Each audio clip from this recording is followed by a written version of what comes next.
বাড়ির বাবা যে আসলেই বাড়ির দলিল বন্ধক রেখে 5 কোটি টাকা উঠিয়েছে সেটা আবার সবার সামনেই ফাঁস হয়ে যাবে আগামী পর্বে। বিস্তারিত জানতে সম্পূর্ণ ভিডিওটি দেখতে থাকুন। আসসালামু আলাইকুম প্রিয় দর্শক, সবার কি অবস্থা? হাজির হয়ে গেলাম দীপ্ত টিভির নিবেদিত দেনা পাওনা নাটকের 111তম পর্বে কী সব ঘটতে চলছে তার অগ্রিম খবর নিয়ে। অলরাইট, এই পর্বে আপনারা দেখতে পারবেন পল্লব বাড়ির বাবাকে অপমান করবার পর যখন পল্লব ওখান থেকে চলে যাবে তখন পল্লবের মা পল্লবের বাবাকে বলবে, আসলে পল্লবের কথায় তুমি কোনো কিছু মনে করো না, পল্লব শুধু শুধু আমাদেরকে ভুল বুঝেছে। পল্লবের সামনে যখন বাড়ির দলিলটি থুবড়ে দেওয়া হবে তখনই পল্লব আমাদের যে ভুলটি বুঝেছে সেগুলো সংশোধন হয়ে যাবে। তখন পল্লব নিজেই লজ্জিত হবে, আর এর জন্য আমাদের উচিত পল্লবের সামনে বাড়ির দলিলটি থুবড়ে দেওয়া। আর এই কথা শুনে পল্লবের বাবা কোনো কথা বলবে না।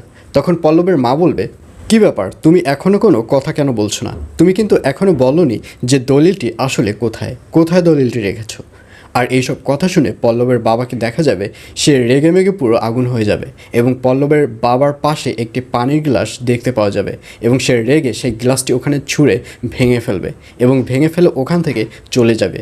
আর এর মানেই হচ্ছে যে আসলেই ব্যাপারটি সত্য, কারণ কথায় আছে যা কিছু রটে কিছু না কিছু অবশ্যই বটে। পল্লব যেহেতু উঠিয়েছে যে বাড়ির দলিল বন্ধক রেখে 5 কোটি টাকা পল্লবের বাবা পাড়ির জন্য নিয়ে এসেছে, আসলে এই ব্যাপারটি আসলেই সত্যি।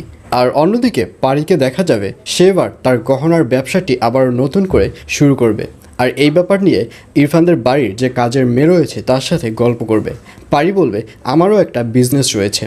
আর এই কথা শুনে ওই বাড়ির কাজের মেয়ে ভাববে যে ইরফানের বাবার যেরকম বিজনেস রয়েছে সেরকম পাড়িরও হয়তো একটা বিজনেস রয়েছে। তখন কাজের মেয়েটি বলবে, ও আচ্ছা, আপনার তাহলে আপনার শ্বশুরের মতো একটা বিজনেস রয়েছে?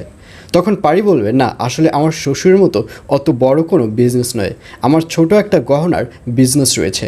আর আমি চিন্তা করেছি যে আমি আবারও নতুন করে বিজনেসটি চালু করব। এই বলে পাড়িকে দেখা যাবে সে এবার পল্লবকে ফোন করবে। পল্লবকে ফোন করে ওই বাড়িতে যে গহনাগুলো রেখে এসেছিল এবং গহনা বানানোর যে দ্রব্য সামগ্রী ছিল সব কিছু যেন পাড়ির শ্বশুরবাড়িতে পাঠিয়ে দেয়, এইগুলো পল্লবকে বলবে।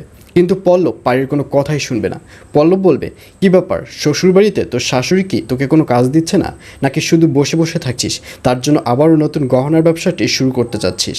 তখন পাড়ি বলবে, আসলে আমি তোর কোনো কথার অ্যান্সার দিতে পারবো না, তুই ওগুলো পাঠাবি কিনা বল, আর যদি না পাঠাস তাহলে আমার নিজের এসেই নিয়ে যেতে হবে। এইসব বলতে দেখা যাবে পাড়িকে।